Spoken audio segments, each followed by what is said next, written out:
Fala galera, beleza? Antes de mais nada, antes de nós começarmos esse papo, só vamos relembrar umas coisas aqui, como por exemplo, falar sobre a era as diversas eras, né, dos quadrinhos, tá? Só para poder elucidar melhor alguns pontos depois, tá? Nos quadrinhos existiram diversos tipos de eras, né, como que algumas pessoas costumam chamar, né? E foram Era de Ouro, Era de Prata, Era de Bronze, né, que se desmembra em Era de Chumbo, Era Sombria, Era das Maravilhas. Como que isso daí funciona, tá? Era de Ouro foi a época do início, tá, da população dos quadrinhos de super-heróis, tá? Onde que vieram os grandes nomes, né, da DC, né, vamos começar por aí, óbvio. Personagens como Superman, o Batman. No começo, tá, bem no começo mesmo, você pode ter algumas discrepâncias assim, entre o que é hoje em dia, como por exemplo, nas primeiras versões do Batman, ele utilizava um revólver, ele matava, na verdade ele matava até de uma maneira bem cruel. Ele era um herói, óbvio, né? Como assim é hoje em dia, mas com uma versão diferente.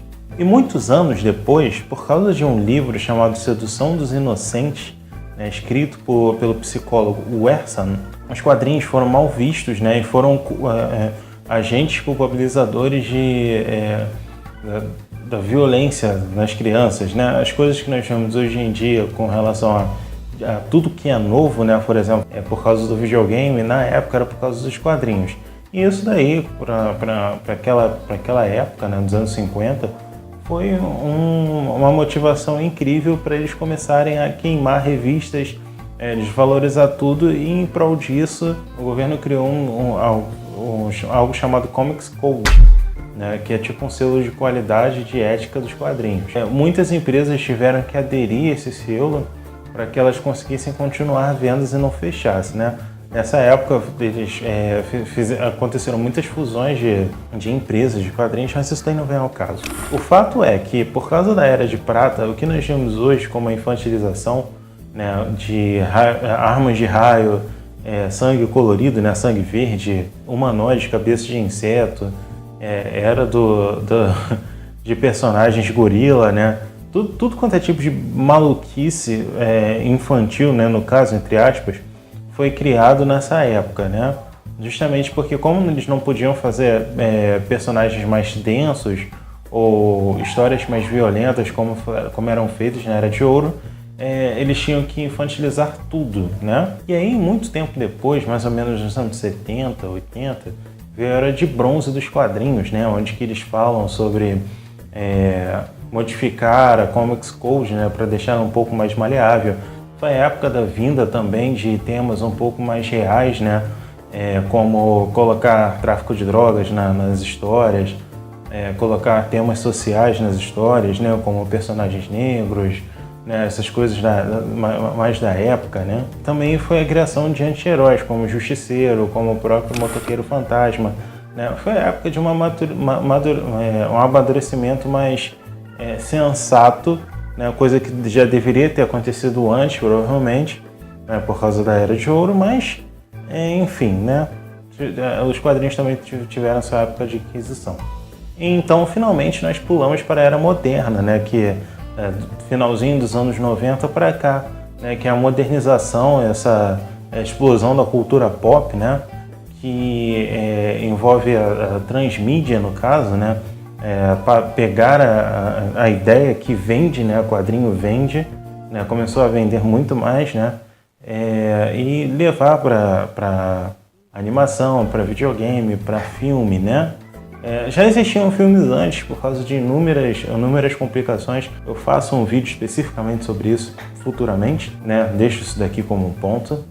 Mas sim, nessa época surgiram muitas coisas, né, relacionadas a quadrinhos, né. Então, assim, por que eu falei sobre essas diversas eras? Por que eu citei tanto, né? Foquei muito nessa parte de mercado, né? Por causa do seguinte, já existiu, né, uma época, né, na verdade diversas épocas, em que o mercado dos quadrinhos entrou em crise e para isso eles tiveram que vender nomes, né? Eles tiveram que fazer uma alta rotatividade de roteiristas, né, e fizeram com que muitos personagens mudassem sua faceta ao longo das décadas. Então, assim, se você tem alguns anos, tá, de quadrinhos, você já deve ter visto 1 ou 2 ou 3, no máximo, roteiristas passarem pelo mesmo personagem. Agora, se você já leu desde muito tempo, né, você não precisa ter muito tempo de leitura de quadrinho, né, muitos anos de experiência de quadrinho, né?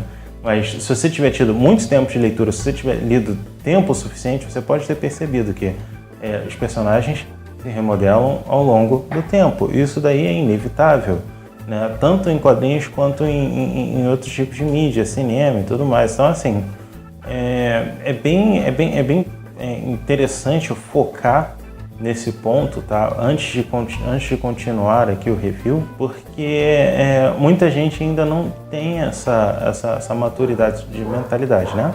Principalmente quando nós falamos sobre adaptação para cinema, né? Aí a coisa fica mais pesada. Então, tendo isso em vista, that kind of power is very dangerous. Today is a day for truth. A gente pode começar pelo roteiro, né? Vamos começar pelo roteiro, que eu acho que é a parte mais simples. Olha, putz, eu adorei o roteiro. Eu acredito que os caras eles foram muito detalhistas a ponto de dar muita referência. Eles pensaram muito no fã, mas não naquele fã leviano, mas sim no fã assíduo.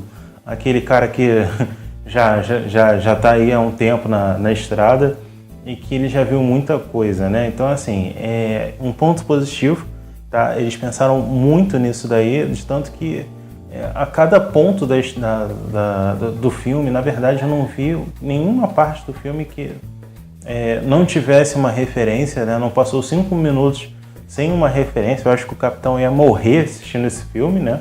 Agora, o lado ruim disso daí é que isso daí pode confundir muito o público, né? Principalmente a galera que não tá tão antenada. Então, assim, é bom por um lado, péssimo por outro isso daí. O formato de história, tá, com relação a como que foi passada cada cena, me lembrou muito quadrinho. Eu tenho certeza que se alguém tiver tempo suficiente para fazer um trabalho interessante de pegar cada cena do filme e transformar em painel de quadrinho, vai fazer uma HQ do filme e vai ter algumas páginas bem legais. Porque eu acredito que quando o Snyder ele pensou nas cenas, ele deve ter pensado como quadrinho. Isso daí é certo. Você pode pensar até mesmo em como que eles fizeram as filmagens com relação à distância focal, principalmente cenas de ação, né, as cenas chapadas, né, justamente para poder mesclar, né, o foco principal com o cenário. Isso daí foi uma jogada muito minuciosa, o cara foi muito bem trabalhado nisso daí. Eu acredito que o problema nisso daí é que pode cansar a vista, né? Quem vai para lá, sendo acostumado a ver filmes mais lentos, né? A ver filmes mais políticos, no caso, políticos entre aspas, né? Filmes com muito tempo de duração para cada cena, pode se cansar com muita facilidade.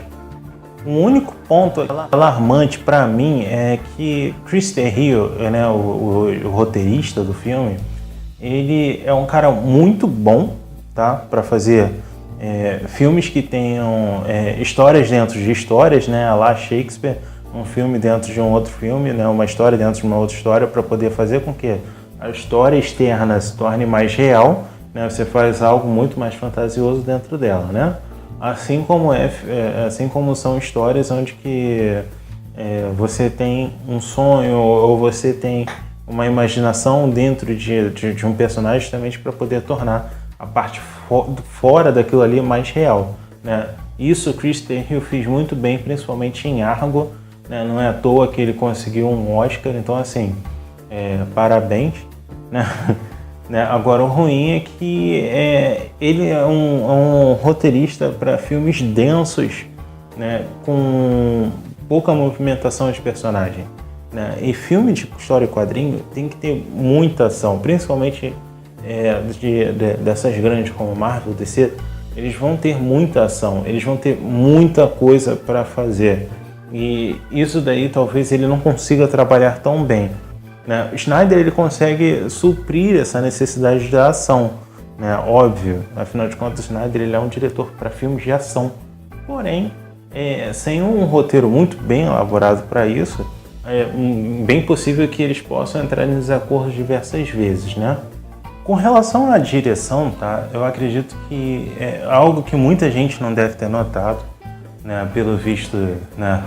Há tantas críticas negativas com relação a isso daí, mas ponto de vista meu, eu acredito que deve ter acontecido assim. Porém, o Snyder ele tem uma certa técnica, né? Uma boa técnica, né? de mostrar, né? O ponto de vista do personagem, né? no filme, afinal de contas. Na maioria das cenas em que os personagens agiam de uma maneira assustadora ou como um deus, né? acima do pedestal, eram pontos de vista das pessoas, né? dos seres humanos que olhavam eles, afinal de contas.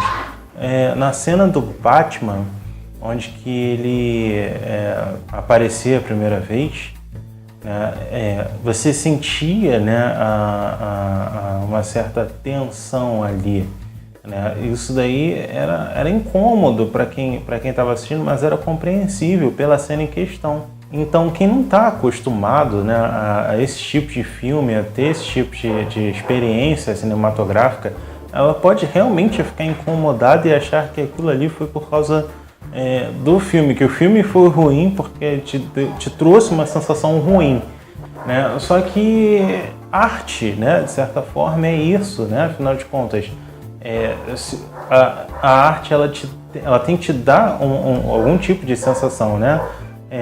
Mesmo que seja esse tipo de sequências de movimentos ou sequências de ação ou sequências de imagem me deram uma determinado incômodo ou me trouxeram uma determinada alegria. E isso daí te causou uma reação e isso daí foi arte. Sem contar que o filme todo ele mostra que é uma ponte, tá, entre Man of Steel e o filme da Liga da Justiça. Mesmo com tudo que aconteceu no filme, ele mostra que é só uma ponte, afinal de contas, é um filme de saga. Todo filme de saga é um filme de continuidade. Ele só vai fazer sentido para você se você entender que ele precede, né, um filme e antecede outro. Afinal de contas, tem o Man of Steel antes, e agora vem o Batman vs Superman. Aí depois vem o Liga da Justiça, né? Sem contar que ainda tem o próprio Esquadrão Suicida, que é um filme à parte disso daí, porém ainda pertencente ao mesmo universo. Então, quer dizer, é um universo se formando e o filme é como se fosse um capítulo de uma série de longas metragens. O único revés disso daí é que o filme não funciona sozinho, né? Isso daí eu concordo. Se você pegar esse filme e ver como um filme de começo, meio e fim, você vai se confundir com muita facilidade. Afinal de contas, o filme ele não foi feito para isso, né? É ruim de um ponto de vista de filme. O filme não funcionar sozinho é falho, né? Isso daí eu concordo. Mas, de um ponto de vista de quem lê quadrinhos, né?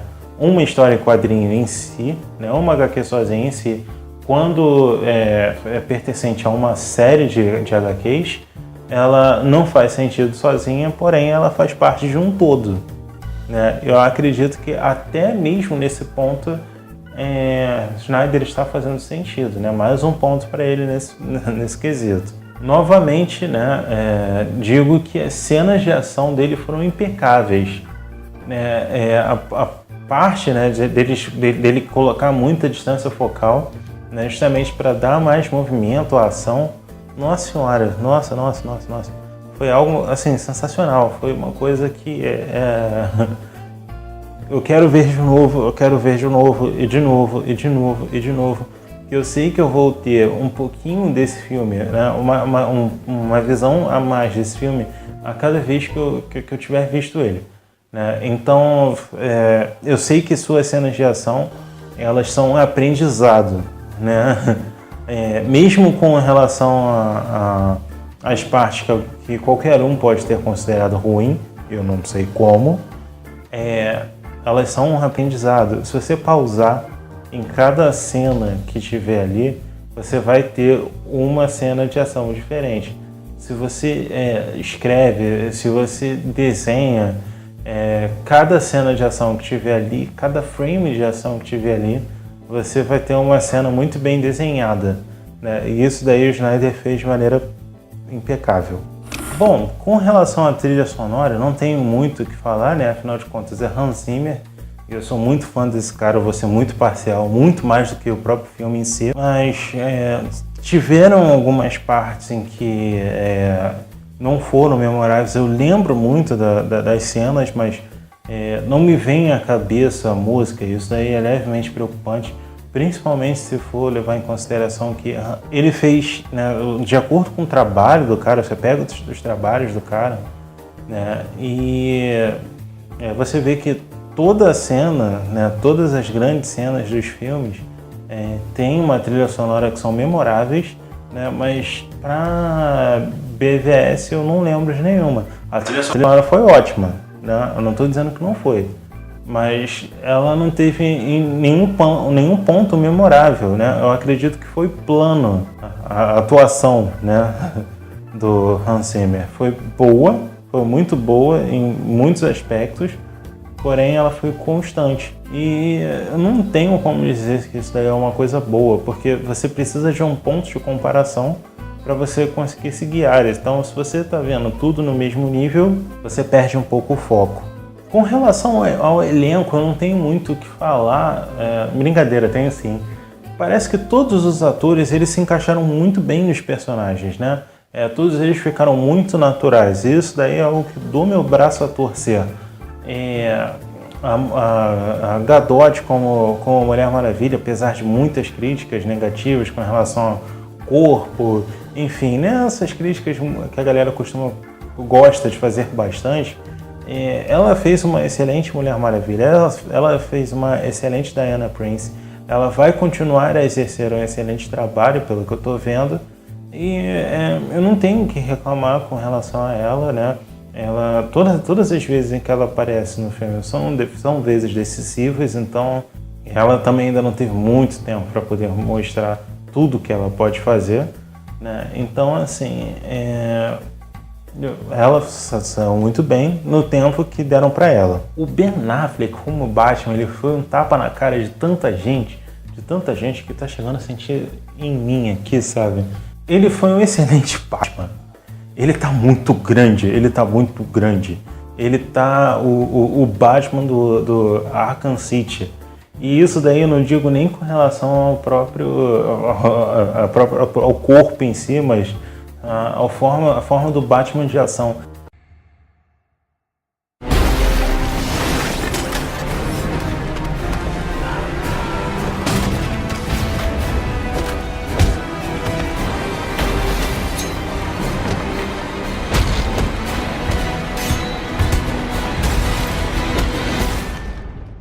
Eu acho que esse daí é o Batman mais perto dos quadrinhos que eu já vi, tá? Em todos os filmes, tá? Mesmo com relação aos filmes mais antigos, com os Batman cheios de gadgets, eu acho que ele foi o mais perto dos quadrinhos que eu já vi. O Luthor, ele é um caso à parte que eu vou falar no review com spoiler, né? Afinal de contas, eu achei a atuação dele excelente. Muita gente criticou, né, por inúmeras razões. Entendo as razões, afinal de contas, eu acredito que cada pessoa no cinema queria ver um Luthor diferente, e quando apareceu esse Luthor, que foi uma mistura de muitos tipos de vertentes diferentes, essas pessoas se decepcionaram. Mas, enfim, eu acredito que foi algo muito pessoal, né, que a galera de certa forma não conseguiu curtir. Eu entendo, eu adorei, a galera não curtiu. E mesmo assim ele incluiu muito bem essa personalidade do CEO que não tem muito para mostrar, né? Muito carisma com o público, ou introvertido, né? O CEO introvertido, com o lado mais psicopata do Lex Luthor, né? Afinal de contas, Lex Luthor é manipulador, né? Então não esperaria nada menos do que uma primeira aparição como uma pessoa que não mostraria quase que nenhuma ameaça a ninguém, né? Eu não esperaria um Lex Luthor já ameaçando meio mundo, já sendo uma ameaça pública, né? Ele fez um excelente Luthor. Tá? Pode não ter sido o Luthor que as pessoas queriam com relação à Liga da Justiça, enfim, desenho da Liga da Justiça por aí, mas com relação à adaptação ficou excelente. Com relação ao Batman, que muita gente está falando, o Batman assassino em massa. Cara, assim, eu acredito que vocês, né, como que eu falei, né, entendam um pouquinho sobre como eles construíram, né, o Batman do Ben Affleck, tá? Era de Ouro, vamos lá, Era de Ouro. Batman da Era de Ouro, ele matava, tá? E matava com requinte de crueldade. Era do tipo, ele vinha de voadora com uma capa de morcego e acertar o pescoço do sujeito, amarrar o pescoço do sujeito na Batwing e sair voando até o pescoço dele quebrar. Então, assim, o Batman ele era um puta de um assassino e andava com um revólver, tá? Enfim, veredito final. O filme é excelente, né? Ele tem um roteiro muito bom, né? Mas ele é um filme de continuação. Então, assim, o roteiro dele é ótimo se você lembrar do Man of Steel como um predecessor e lembrar que ele é uma ponte para outros filmes, né? Como a própria Liga da Justiça, como o filme do Esquadrão Suicida, como eu já falei. Então, mesmo sendo um filme de continuação, então ele é péssimo como um filme sozinho, né? Se você não quer ver como continuação, se você quer ver um filme com início, meio e fim fechado, você não vai encontrar no Batman vs Superman, tá? Eu não vou falar muito mais sobre os exemplos, sobre o que aconteceu no filme, senão eu vou tomar muito mais desse tempo daqui. Eu já devo ter tomado muito, já me custou muito suor.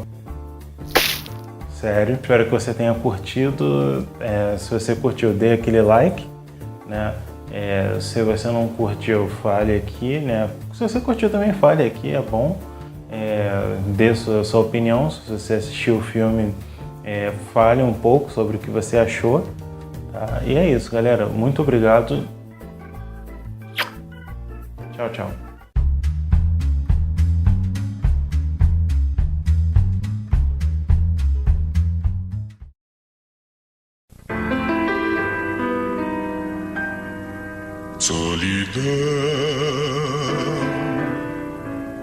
Solidão,